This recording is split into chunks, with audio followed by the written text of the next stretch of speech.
Good morning friends. मैं आनंद कुमार आपका आपके अपने यूट्यूब चैनल राग डिफेंस एकेडमी पे स्वागत करता हूं। आपने इससे पहले जो टॉपिक पढ़े दोस्तों नेशनल जीके का, वो हमने चला रखा है गुलाम वंश न सॉरी ये सल्तनत काल। और सल्तनत काल में जो भी वंश आते हैं मैंने उनके कर्म की ट्रिक बताई थी आपको। उस ट्रिक के अकॉर्डिंग हम इस वंश को आगे बढ़ाते हैं। सबसे पहले हम पढ़ते हैं सल्तनत काल में गुलाम वंश के बारे में। गुलाम वंश के बाद हमने पढ़ा खिलजी वंश, और खिलजी वंश के पतन के बाद हम पढ़ते हैं तुगलक वंश के बारे में। तो तुगलक वंश जिसको हम आज पढ़ेंगे, तुगलक वंश। इससे पहले जो हमने पढ़ा खिलजी वंश। खिलजी वंश का पतन कैसे हुआ, मैंने आपको बताया था कि अंतिम शासक जो था खिलजी वंश का वो था मुबारक खिलजी। और मुबारक खिलजी का जो सेनापति था वो था खिजर खान। खिजर खान ने मुबारक खिलजी की 1320 में हत्या कर दी। क्यों हत्या कर दी? क्योंकि वो एक बहुत अयोग्य शासक था। और उसकी क्रूरताओं के बारे में मैंने आपको बताया भी था क्लास में कि कैसे वो नग्न अवस्था में स्त्रियों को पसंद करता था, खुद भी कैसे नंगा होकर प्रजा में लोगों के पीछे दौड़ना। इन उसकी क्रूरताओं से रोष फैल गया प्रजा में, और उसी के सेनापति खिजर खान ने उसको मार दिया और मारकर स्वयं को पैगंबर के सेनापति की उपाधि से नवाजा। उस खिजर खां की हत्या किसने कर दी फिर? गाजी मलिक ने। जो गाजी मलिक था दोस्तों, ये था गयासुद्दीन तुगलक। इसने क्या किया? इसने खिजर खां की हत्या कर दी, और खिजर खां की हत्या करके दिल्ली की गद्दी पर बैठा, और इसने अपने वंश का नाम रखा तुगलक वंश। तो इसी तुगलक वंश को हम आज आगे बढ़ाते हैं कि खिजर खां की हत्या करके मलिक गाजी या मलिक काजिर ने हत्या करके किसकी हत्या? खिजर खां की। दिल्ली की गद्दी पर एक नए वंश की स्थापना की जिसका नाम है तुगलक वंश। इसी का जो असली नाम था गाजी मलिक का, वो था गयासुद्दीन तुगलक। बुक्स में हम देखते हैं कि गयासुद्दीन तुगलक लिखा हुआ है। इसी जब इसने हत्या की थी खिजर खां की, तो इसने अपना नाम था इसका जो गाजी मलिक। गद्दी पर बैठने के बाद जब ये फेमस हुआ जिस नाम से, वो नाम था इसका गयासुद्दीन तुगलक। और इसने अपनी राजधानी दिल्ली बनाई। आपने देखा होगा कि जब इस वंश की शुरुआत करते हैं, हम सल्तनत काल की शुरुआत करते हैं, तो राजधानी होती है लाहौर में। लाहौर के बाद स्थानांतरित होती है दिल्ली में। तो गयासुद्दीन तुगलक ने दिल्ली में ही इसको काबिज रखा, इस राजधानी को, मतलब दिल्ली की ही सल्तनत पर, दिल्ली की ही गद्दी पर बैठा है। तो इसके जो कार्य थे, फेमस कार्य, इससे पहले जब हम खिलजी वंश में पढ़ते हैं कि अलाउद्दीन खिलजी ने कैसे कैसे कौन कौन से कर लगाए, और कैसे कैसे उन्होंने अपनी एक अलग से सैनिक की टुकड़ी का गठन किया। उसने मतलब कि सैनिकों की भर्ती करना शुरुआत किया, और उनका हुलिया लिखने की प्रथा शुरू की, घोड़ा दागने की प्रथा को शुरू किया। तो जो जो उसके अलाउद्दीन खिलजी के जो कार्य थे, उनमें जब उन्होंने टैक्स लगा रखा था भूमि पे, अलाउद्दीन खिलजी ने जो टैक्स लगा रखा था अमीरों से लेकर, तो इसने गयासुद्दीन तुगलक ने भूमि पे, जो अमीरों की जो भूमि थी, उसको इसने वापिस लौटा दिया अमीरों को। इस भूमि को वापिस लौटा दिया, और उस भूमि के लिए बोला इसने कि भाई आप स्वयं इस पे कृषि करें। और उनकी सहूलियत के लिए इसने सिंचाई के लिए कुएं एवं नहरों का निर्माण करवाया। तो सल्तनत काल में पहला जो शासक था जिसने भारत में सर्वप्रथम नहरों का निर्माण करवाया, एक बड़े लेवल पर सिंचाई की व्यवस्था के लिए कुएं एवं नहरों का निर्माण किस शासक द्वारा हुआ? गयासुद्दीन तुगलक के द्वारा हुआ। इससे पहले एक बार एक नहर का जिक्र और भी आता है प्राचीन भारत के इतिहास में। वो कब आता है? जब हम जम्मू कश्मीर के राजवंशों में पढ़ते हैं हम, और उसमें हम पढ़ते हैं उत्पल वंश में हम देखते हैं सुई, जो वर्मनवर्धन के क्या थे? दरबारी थे। और उन्होंने क्या किया? उन्होंने एक नहर का निर्माण करवाया था। वो एक नहर का निर्माण था दोस्तों, और एक बड़े लेवल पर पूरी मतलब कि एरिया में, पूरे क्षेत्र में विस्तृत करना नहरों को और कुओं को, सिंचाई के लिए एक व्यवस्था बनाना, हर एक को उसके लिए अलग से कुछ पैसे देना, रुपए देना कि अपनी ये मुद्रा देना कि आप सिंचाई के लिए इनका इस्तेमाल कीजिए। तो एक बड़े लेवल पर जो किस शासक ने इस्तेमाल की, ये विस्तृत किया इसको, इस प्रथा को, वो थे गयासुद्दीन तुगलक। इसने तुगलकाबाद नगर की स्थापना की। कहां पर है तुगलकाबाद? तुगलकाबाद है दिल्ली के पास में। उस तुगलकाबाद गांव को किसने बसाया? उस तुगलकाबाद गांव को गयासुद्दीन तुगलक ने बसाया। जो गयासुद्दीन तुगलक था, इसने वहां पर एक किले का निर्माण भी करवाया, दुर्ग का निर्माण करवाया। क्वेश्चन ये पूछा जाता है कि वो किला किस शैली पर बनवाया इसने? एक अलग से शैली पर बनवाया इसने, रोमन शैली पर, और उस किले का नाम रखा इसने छप्पन कोट। देखिए, तुगलकाबाद नगर दिल्ली के पास बसाया इसने रोमन शैली पर। किस शैली पर? रोमन शैली पर। और उस किले का नाम रखा इसने छप्पन कोट। 1325 ईस्वी में, 1325 ईस्वी में गयासुद्दीन तुगलक की मृत्यु हो गई। कब? 1325 ईस्वी में। हम पढ़ते हैं इसको 1320 से 1398 तक, आज पढ़ेंगे। तो 1320 में तो ये गद्दी पर बैठा था। 5 साल बाद इसकी हो गई मृत्यु। कैसे हुई इसकी मृत्यु? बंगाल से वापिस लौटते समय। कहां पर? बंगाल से वापिस लौटते समय। कहां पर मृत्यु हुई इसकी? जूना खान, एक नाम का व्यक्ति था जूना खान। जूना खान ने लकड़ी के महल का निर्माण करवाया था और उस महल में दबने से इसकी मृत्यु हो गई थी। जो जूना खान था, ये फेमस हुआ बाद में मोहम्मद बिन तुगलक के नाम से। इसका पुराना नाम क्या था? इसका पहले नाम, दिल्ली की गद्दी पर बैठा तब इसका नाम था मोहम्मद बिन तुगलक, और इससे शासक बनने से पहले इसका नाम था जूना खान।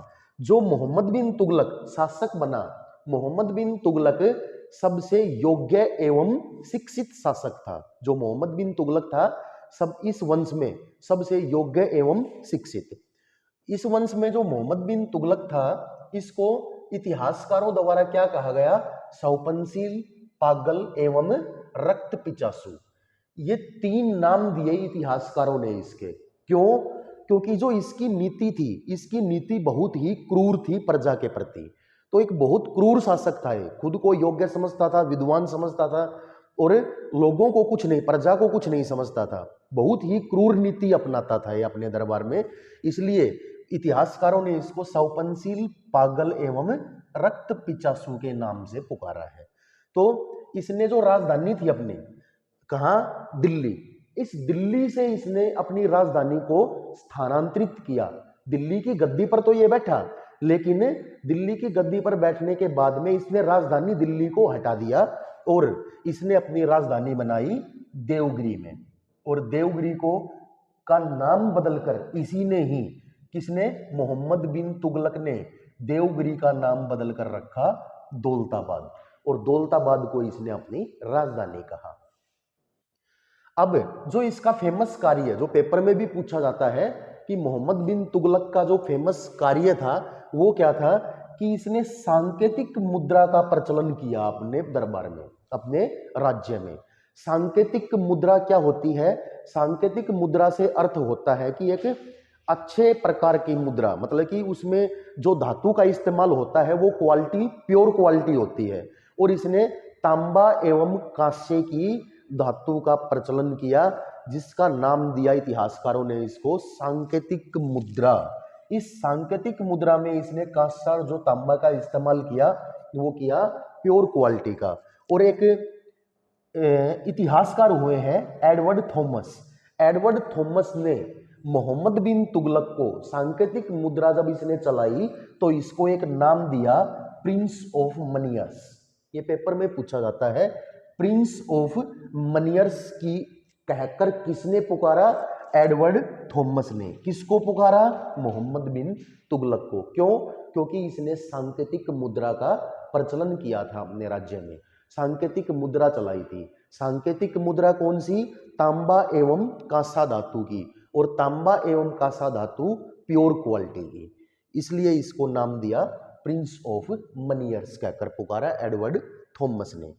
अब इसी के शासनकाल में ही 1333 ईस्वी में 1333 ईस्वी में एक अफ्रीकी यात्री भारत आता है। जैसे यात्री भारत आते हैं, हर्षवर्धन के काल में आया, समुद्रगुप्त के काल में भी आए, ऐसे ही इसके काल में एक अफ्रीकी यात्री भारत आता है 1333 ईस्वी में। कौन? Ibn Battuta. इब्न बतूता ने अपनी एक पुस्तक लिखी है रेला, उसमें इसने इसका जिक्र किया। इब्न बतूता भारत आया। कौन था ये? अफ्रीकी यात्री था। 1333 ईस्वी में भारत आया और दिल्ली का जो सुल्तान था, जो दौलताबाद का सुल्तान था मोहम्मद बिन तुगलक ने इसको दिल्ली का काजी नियुक्त किया। अब ध्यान देंगे यहां पर कि इसने अपनी राजधानी में, अपने दरबार में नहीं रखा, इसने दरबारी कवि नहीं बनाया, इसको अपने दरबार में शरण नहीं दी, इसको एक उपाधि दे डाली। कौन सी? दिल्ली का काजी नियुक्त कर दिया। किसको? इब्न बतूता को। इसको भारत का तोता कहकर भी पुकारते हैं इतिहासकार इब्न बतूता को ही। और 1342 ईस्वी में इसने चीन में एक दूत भेजा, और वो दूत कौन बनाया इसने? राजदूत इसने बनाया इब्न बतूता को, क्योंकि दिल्ली का काजी नियुक्त कर रखा था, इसलिए इसको 1342 में चीन में दूत बनाकर भेजा। मोहम्मद बिन तुगलक की मृत्यु हो जाती है फिर 1351 ईस्वी में सिंध जाते समय, ठट्टा के निकट गोडाल में। ठट्टा एक जगह है पंजाब में, सिंध प्रांत के पास में पड़ती थी, और ठट्टा के समीप एक जगह है गोडाल। सिंध प्रांत में जाते समय, उस साइड में सिंध प्रांत में पंजाब की तरफ जाते समय इसकी हो जाती है मृत्यु। कब? 1351 में। जब इसकी मृत्यु होती है तो एक इतिहासकार है जिसका नाम है बदायूनी। इतिहास को पढ़ने वाले कौन होते हैं? इतिहासकार होते हैं। तो इतिहासकार का नाम है कब? बदायूनी।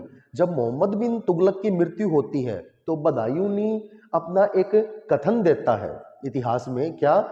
कि लोगों को इससे मुक्ति मिली और इसे लोगों से। तो ये कथन किसने कहा था? ये कथन कहा था बदायूनी ने। ये कौन थे? एक इतिहासकार थे। ठीक है। तो इसकी मृत्यु के बाद में, मोहम्मद बिन तुगलक की मृत्यु के बाद में, तुगलक वंश में एक छाया क्षेत्र छा जाता है उस समय पे, मतलब कोई शासक नहीं बन रहा।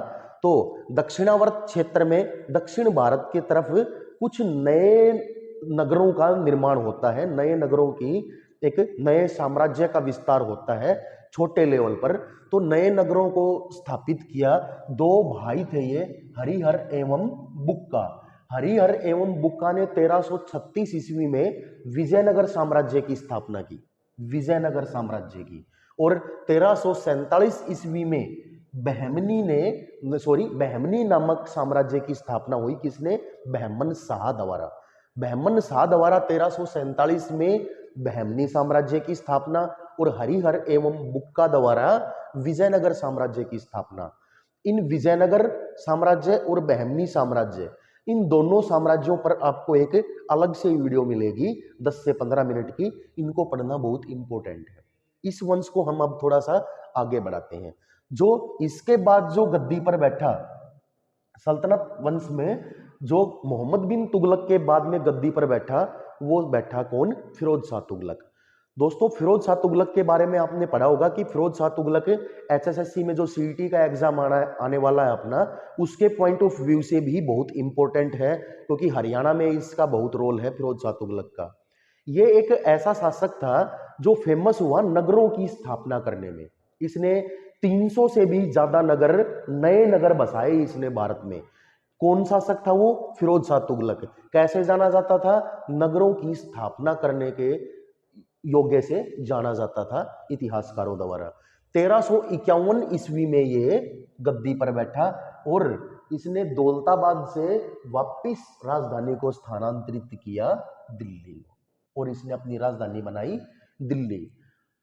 जो फिरोज शाह तुगलक था, इसने ब्राह्मणों पर जजिया कर लगाया। इसने ब्राह्मणों पर जजिया कर लगाया। ब्राह्मणों पर जजिया कर लगाने वाला पहला शासक फिरोज शाह तुगलक ही था। फिरोज शाह तुगलक ने ब्राह्मणों पर जजिया कर लगाया, और इसने एक और कर लगाया, सिंचाई कर। जब मान लेते हैं सिंचाई कर कैसे होता है कि आप कोई भी भूमि को आप उपज में लेते हो, कृषि करते हो, मान लेते हैं कि 1 एकड़ में आपने एक कृषि योग्य भूमि में आपने कोई फसल उगा दी, वहां पर उसमें जो भी सिंचाई कर रहे हो आप नहरों के माध्यम से या कुओं के माध्यम से, और उसमें जितनी उपज हुई, फाइनली जितनी फसल की उपज हुई, उस फसल का उपज का 1/10वां भाग देना होता था हमें राजा को। वो कर जो लगाया इसने, वो कहा इसने सिंचाई कर, सिंचाई के माध्यम से, कि सिंचाई के लिए जिस भूमि को हम ये उपज में ले रहे हैं, जिस भूमि को, और मान लो 6 महीने की कोई खेती है, कोई 3 महीने की खेती है, जितना पानी दिया उसमें उस भूमि में, उसका इसने टैक्स वसूला 1/10 हिस्से को करके टोटल उपज के। और इसने 300 से ज्यादा नए नगरों की स्थापना की। किसने? फिरोज शाह तुगलक ने। और इसके इसी कार्य से ये पूरे भारत के इतिहास में ये फेमस हुआ। कुछ 2 कार्य और हैं इसके, कि एक तो आता है हमारा टोपरा अभिलेख और एक मेरठ अभिलेख। दोनों जगहों का नाम है। टोपरा अंबाला के नजदीक एक गांव का नाम है, यमुनानगर में पड़ता है जो फिलहाल, और मेरठ यूपी में पड़ता है। इन दोनों जगहों से इसने अशोक स्तंभ को उठाकर दिल्ली में स्थानांतरित किया, दिल्ली में लेकर आया उनको उठा के वहां से। जो अशोक स्तंभ थे वो भी दोनों अलग अलग एक अभिलेख थे। एक अभिलेख था टोपरा गांव में और एक था मेरठ में। उन दोनों को उठाकर लाया, अपनी राजधानी में स्थापित करवाए इसने। तो टोपरा एवं मेरठ से 2 अशोक स्तंभों को ये दिल्ली में अपनी राजधानी में लेकर आया और वहां पर इसने उनको स्थापित किया। और जो कार्य था इसका दिल्ली में, इसने कोटला फिरोज शाह दुर्ग बनवाया अपने नाम से। उससे पहले एक चीज और देखते हैं कि जब 300 नए नगरों की बात करते हैं तो इसमें फिरोजाबाद, दौलताबाद और ये हिसार, और हरियाणा में पड़ता है जो फतेहाबाद, इन नगरों को इसने बसाया था। उसके बाद जब ये कोटला फिरोज शाह दुर्ग बनवाया इसने दिल्ली में, इसके इस कार्य से भी ये बहुत फेमस हुआ था। कौन? वो ये फिरोज शाह तुगलक। उसके बाद में इस वंश का जो अंतिम शासक हुआ, तुगलक वंश का जो अंतिम शासक हुआ, वो हुआ नसीरुद्दीन महमूद तुगलक। नसीरुद्दीन महमूद तुगलक। इसने कुछ अपने साम्राज्य को ज्यादा विस्तृत नहीं किया। इतिहासकार बताते हैं कि जो नसीरुद्दीन महमूद तुगलक था, इसने अपना जो शासन था, इसकी जो सत्ता थी, उसको ज्यादा विस्तृत ना करके बल्कि पालम के क्षेत्र तक रखा। मतलब दिल्ली के सेंटर से लेकर और जो वर्तमान में पालम है, खाली इस एरिया तक इसने अपनी शासन सत्ता को रखा। ज्यादा इसने मतलब कि अपनी प्रजा को विस्तृत एरिया का विस्तार इसने नहीं किया। तो दूसरे जो शासक थे, मतलब कि विदेशी आक्रमणकारी, वो देख रहे थे कि यहाँ की सत्ता अब फिलहाल कमजोर पड़ गई, तो एक इंसान ने इसके दिल्ली पर हमला किया। किसने? तैमूर लंग ने। तो तैमूर लंग ने 1398 ईस्वी में दिल्ली पर आक्रमण कर दिया। क्यों? क्योंकि नसीरुद्दीन महमूद शाह था ये जो पड़ गया था कमजोर। तो ये था दोस्तों अपना तुगलक वंश। अब नेक्स्ट वीडियो और डालेंगे हम सेम इसी पॉइंट ऑफ व्यू से। और आपको जो हरियाणा का जो HSSC का बैच चला रखा है, CET का एक लेक्चर मिल रहा है आपको हरियाणा जीके का, वो भी कंटिन्यू डालते हैं। तो दोस्तों इंग्लिश का लेक्चर, रीजनिंग और मैथ्स का कंटिन्यू लेक्चर डल रहे हैं। सभी क्लासेस अगर आपको पसंद आ रही हैं हमारी, तो लाइक कीजिए, शेयर कीजिए, चैनल को ज़्यादा से ज़्यादा सब्सक्राइब कीजिए। Thank you.